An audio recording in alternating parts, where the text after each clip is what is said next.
আল্লাহ তাআলা বলেছেন আত্মহত্যা করবা না, হারাম। যে ব্যক্তি আত্মহত্যা করে তার জানাজা কোন আলেম তার জানাজা পড়াবে না। সামান্য সলিমুদ্দিন কসিমুদ্দিন জাতীয় কয়েকজন লোক যাবে, আর একটা মুয়াজ্জিন জানাজা পড়ায় কবরে ধুয়ে দেবে। বড় জানাজা হবে না, বড় আলেম জানাজা পড়াবে না, যেহেতু সে জাহান্নামে যাবে।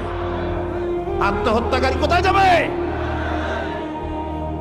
কিন্তু এই যুবক পোলাপানগুলি ওরা তো বোঝে নাই, ওদেরকে বুঝানো হয়েছে যে তোমরা যদি এই কামটা করো একেবারে বেহেশত তো যাবাই, মরার সাথে সাথে আল্লাহর সামনে গিয়ে হাজির হয়ে যাবে।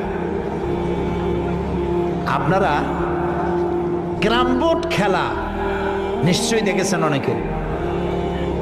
আর ভাই কইতে লজ্জা কি, আমিও তো খেলছি ছোটবেলায় ক্যারাম বোর্ড খেলা। এটা কি কোনো গুনাহ নাকি? আমিও খেলছি। ক্যারাম বোর্ড খেলাটা কি?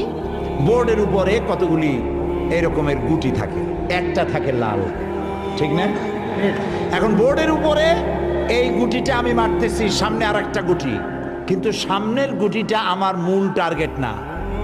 এই গুটিকে ওটাকে হিট করবে, সে ধাক্কা খাইয়া মারবে লালটাকে, লালটা পড়ে যাবে পকেটে।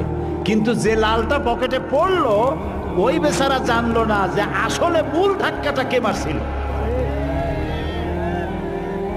কাজী এই যে যুবক পোলাপানগুলি ইসলামের জন্য জীবন দিতে, জীবন দেওয়া সহজ ব্যাপার না।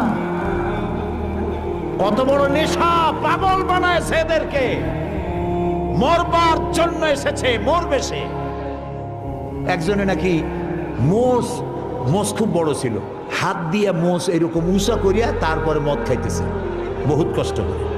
তারপরে লোকেরা বললো তো তুমি এত কষ্ট করে মদ খাইতেছো কেন, হাত দিয়ে মোষ এত উঁচা করিয়া? কয় যে ওলামাদের কাছে শুনেছি কিছু পান করার সময় মোষ ভিজলে তা নাকি মকরু হয়। ও খাইতেছে কিন্তু মকরুর ভয় করতেছে।